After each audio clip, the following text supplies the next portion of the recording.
Baik, pada pertemuan kali ini, karena ini pertemuan pertama, jadi yang akan saya jelaskan pada pertemuan ini adalah pertama mengenai RPS, bahan kajian, kira-kira apa yang akan dibahas selama 1 semester ke depan. Baik, jadi untuk deskripsi singkat mata kuliah ini membahas hal-hal sebagai berikut. Jadi akan membahas tentang bagian-bagian total station, lalu ada pengukuran poligon tertutup dan terbuka dengan total station, lalu pemetaan situasi sederhana dengan QGIS, studi kasus, dan stakeout. Berikutnya akan disampaikan CPL, capaian pembelajaran untuk mata kuliah pemetaan versus 3.2. Nah, CPL yang pertama adalah sikap, sudah pasti. Yang pertama, sikap 1, bertakwa pada Tuhan Yang Maha Esa dan mampu menunjukkan sikap religius. Jadi itu tercermin dalam apa? Saat melakukan praktek itu tidak mengucapkan kata-kata yang kotor atau apa. Lalu yang berikut menjunjung tinggi nilai kemanusiaan dalam menjalankan tugas berdasarkan agama. Yang berikutnya bekerja sama dan memiliki kepekaan sosial serta kepedulian terhadap masyarakat lingkungan. Jadi teman-teman diharapkan untuk bisa dapat bekerja sama dan kepedulian terhadap masyarakat dan lingkungan. Lingkungan ini seperti apa? Jadi saat teman-teman praktek itu kan menggunakan pilox. Saya lihat di beberapa tempat itu mereka tidak menggunakannya dengan baik. Mereka mencoret-coret. Nah, tolong nanti kalau saat praktik tidak boleh lagi seperti itu. Yang berikut sikap yang berikut menunjukkan sikap bertanggung jawab atas pekerjaan di bidang keahliannya secara mandiri. Jadi saat praktek tolong untuk bertanggung jawab dengan apa? Menjalankan praktek dengan baik, menjaga alat-alat, juga menjaga keselamatan diri pribadi. Berikutnya menjunjung tinggi kejujuran, moral dan akhlak terpuji. Ini apa? Jadi saat kalian melakukan pengukuran kemungkinan ada kesalahan data dan pengukuran. Dimohon untuk jujur dengan data yang ada, jangan pernah melakukan namanya manipulasi data. Sikap yang berikutnya adalah optimis, memiliki rasa ingin tahu yang tinggi dan kemampuan belajar yang besar. Nah, ini memiliki rasa ingin tahu ini yang perlu dipupuk, karena dari semester lalu rasa ingin tahu yang tinggi ini yang sangat kurang. Berikutnya memiliki pandangan yang luas, terbuka, dan berpikir positif. Lalu keterampilan umum, pertama mampu menerapkan pemikiran logis, kritis, sistematis, dan inovatif dalam konteks pengembangan atau implementasi ilmu pengetahuan yang memperhatikan dan menerapkan nilai humaniora yang sesuai dengan bidang keahliannya. Mampu menunjukkan kinerja mandiri bermutu dan terukur, melakukan proses evaluasi terhadap kelompok kerja yang berada di bawah tanggung jawabnya, dan mampu mengelola pembelajaran secara mandiri. Jadi sudah besar, sudah dewasa, mahasiswa. Jadi kalian harus bisa mengevaluasi diri sendiri, mengevaluasi kelompok, satu tim itu kalian harus bisa mengevaluasi. Yang berikut mampu mendokumentasikan, menyimpan, mengamankan dan menemukan kembali data, menjamin kesahihan dan mencegah plagiasi. Maksudnya apa? Pengukuran kalian itu kan nanti data, ada data. Kalian wajib setelah selesai pengukuran wajib untuk menyimpan data. Dengan cara apa? Ya bisa dengan dicatat atau difoto atau di-download datanya, lalu pastikan bahwa datanya itu tersimpan dengan baik. Dan plagiasi berarti tidak boleh, data kelompok lain tidak boleh kalian pakai. Yang berikutnya keterampilan khusus, yaitu mahasiswa mampu mengukur topografi pada suatu area menggunakan alat ukur waterpass, table, dan total station yang menghasilkan peta topografi yang lengkap yang digunakan untuk pekerjaan pembangunan konstruksi. Terus mampu melakukan penentuan posisi stakeout bangunan untuk pembuatan boplang, kontrol ketegangan kolom dengan menggunakan alat ukur table dan total station. Yang berikutnya mampu melakukan mutual check dan menggambar konstruksi bangunan menggunakan aplikasi software yang menghasilkan suatu gambar konstruksi. Jadi nanti di pertemuan ini ada beberapa software yang akan kalian pakai. Nanti saya sampaikan untuk kalian download dan install.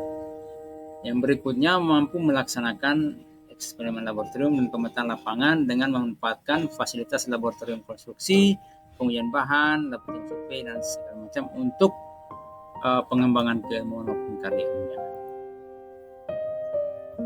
Yang berikutnya pengetahuan menguasai prinsip survei, tata guna lahan, konteknologi dan sebagainya. Nah, berikutnya akan disampaikan rincian sesi per pertemuan. Yang pertama, untuk minggu pertama, topik yang dibahas sebenarnya minggu ini karena ada halangan, jadi saya cuma menyampaikan RPS saja. Mengikuti perkuliahan ini diharapkan dapat mengenal bagian-bagian total station dan mengoperasikan total station. Jadi nanti kalian akan saya jelaskan mengenai bagian-bagian total station, lalu kelebihan kekurangannya apa, dan juga cara mengoperasikan total station. Setelah itu kalian akan ke lapangan dan langsung coba menggunakan alat tersebut. Itu untuk minggu pertama, kita tempuh dalam 1 kali pertemuan. Lalu untuk minggu kedua, nah ini direncanakan ada 3 kali pertemuan. Tapi kalau lebih cepat lebih baik karena waktu pertemuan kalian ini sudah sangat sedikit. Jadi setelah mengikuti perkuliahan ini, mahasiswa diharapkan untuk melakukan pengukuran untuk pemetaan situasi lapangan dengan alat total station menggunakan metode poligon tertutup dan menggambarkan hasilnya pada aplikasi Civil 3D. Jadi poligon tertutup dengan total station, download data, persiapan data untuk plotting dan plotting pada Civil 3D. Itu diharapkan kalian bisa selesai. Tapi kelas-kelas sebelumnya mereka selesai hanya dalam 1 kali pertemuan. Jadi kalau bisa ya lebih cepat lebih baik karena waktu pertemuan kita ini sudah terpotong. Lalu minggu ke-5, 6, 7 sama masih menggunakan total station, tapi metodenya berubah, diganti jadi metode poligon terbuka. Setelah itu minggu 8 ke 9 kalian akan diharapkan bisa membuat peta situasi sederhana menggunakan aplikasi QGIS dengan menggunakan citra dari Google Earth. Jadi diharapkan teman-teman yang pasti harus punya laptop. Laptop itu sudah terinstall dengan aplikasi QGIS dan Google Earth. Nah, kedua aplikasi ini gratis, open source, jadi tidak perlu lagi pakai crack atau segala macam. Jadi diharapkan bisa mendownload 2 aplikasi itu. Lalu yang berikutnya, nah ini studi kasus. Jadi teman-teman diharapkan kalau bisa mencari suatu project, teman-teman melakukan pengukuran tentunya sendiri. Jadi dimulai dengan teman-teman menemukan lokasi lalu melakukan perencanaan pengukuran di lapangan. Jadi tugas saya di sini hanya untuk konsultasi, saya tidak akan mengajarkan lagi. Ya, teman-teman akan merencanakan kira-kira lokasi seperti ini, metode apa yang dipakai, alat yang dipakai apa, lalu personilnya berapa, kira-kira pengukurannya berapa lama, itu teman-teman yang akan melakukan sendiri. Angka-angka pengukuran, lalu pencatatan data hasil pengukuran, pengumpulan data hasil pengukuran, dan penggambaran hasil pengukuran. Itu ditempuh dalam 4 kali pertemuan. Lalu minggu terakhir yaitu 14, 15, 16 kita akan melakukan stake out. Stake out ini dia posisinya terbalik dengan pengukuran biasa. Kalau pengukuran biasa itu kalian mendapatkan jarak dan sudut, lalu dari hasil itu diolah mendapatkan koordinat X, Y, Z. Tapi yang ini terbalik. Jadi data yang kalian sudah ukur tadi, sudah digambar, misalnya dipetakan pakai Civil 3D, lalu kalian akan membuat perencanaan, misalnya ada gedung ukuran 4x5. Nah, stake out itu memastikan bahwa data di atas kertas itu kalian bisa pindahkan ke lapangan melalui proses stake out. Itu jadi terbalik kalau yang sebelumnya pengukurannya dari lapangan ke atas kertas, kalau stake out itu dari kertas ke atas lapangan. Berikutnya adalah indikator penilaian. Nah, di sini berubah Kenapa? Karena sebelumnya saya menganggap bahwa mata kuliah ini adalah mata kuliah uh, gabungan, yaitu teori dan praktek. Tapi ternyata mata kuliah ini tidak bisa digolongkan seperti itu. Kalau mau teori, teori; kalau mau praktek, praktek. Kalau ilmu kehutanan kalau bilang teori ya tidak juga, karena dia praktek. Bilang praktek tok tidak juga, karena dia juga ada dia punya teori. Maka itu indikator penilaiannya, karena saya putuskan untuk jadi mata kuliah. Bukan saya putuskan ya, memang dia mata kuliah praktek. Jadi penilaiannya beda, yaitu proses kerja 40%. Itu apa? Jadi tidak lagi UTS dan UAS, tapi saya akan adakan namanya simulasi. Jadi nanti kalian akan melakukan pengukuran di tempat di dalam kampus kecil saja. Nanti saya akan menilai setiap proses yang kalian lakukan apakah sudah sesuai, lalu setiap anggota tim apakah berperan sesuai dengan fungsinya masing-masing.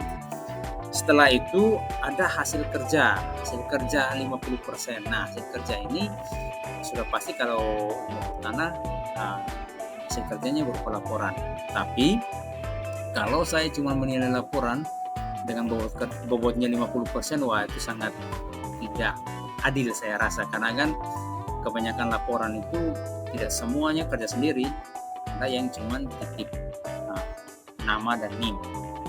Selanjutnya itu ada satu orang saja mengerjakan. Oleh karena itu, maka hasil kerja itu saya nilai laporan tetap, nanti dikumpulkan di Classroom, soft file, Word, Excel, PDF itu ditambah dengan video tutorial. Jadi kalian akan menjelaskan langkah-langkah pengukuran, langkah-langkah perhitungan, langkah-langkah plotting dengan dilengkapi dengan pakai video. Tentunya seperti ini, ada mukanya saat menjelaskan. Jadi ada kelihatan video, tapi ada kelihatan wajahnya saat menjelaskan, seperti yang saya lakukan saat ini. Jadi mau tidak mau ya pasti harus belajar, karena bobot penilaian hasil kerja ini 50%, sangat besar. Oleh karena itu tidak semudah itu. Saya hanya menilai cuma laporan. Dan berikutnya adalah kehadiran 50%. Nah, untuk referensi ini ada beberapa referensi yang saya pakai, mungkin teman-teman boleh silakan lihat, lalu bisa dicari. Nanti juga kalau hardnya soft filenya bisa saya kasihkan, ada beberapa, tapi untuk yang nomor 1 saya hanya punya hard, soft filenya saya tidak punya. Oke, demikian yang bisa saya sampaikan. Terima kasih buat perhatiannya. Untuk selanjutnya kita akan mulai dengan tugas sesi. Terima kasih.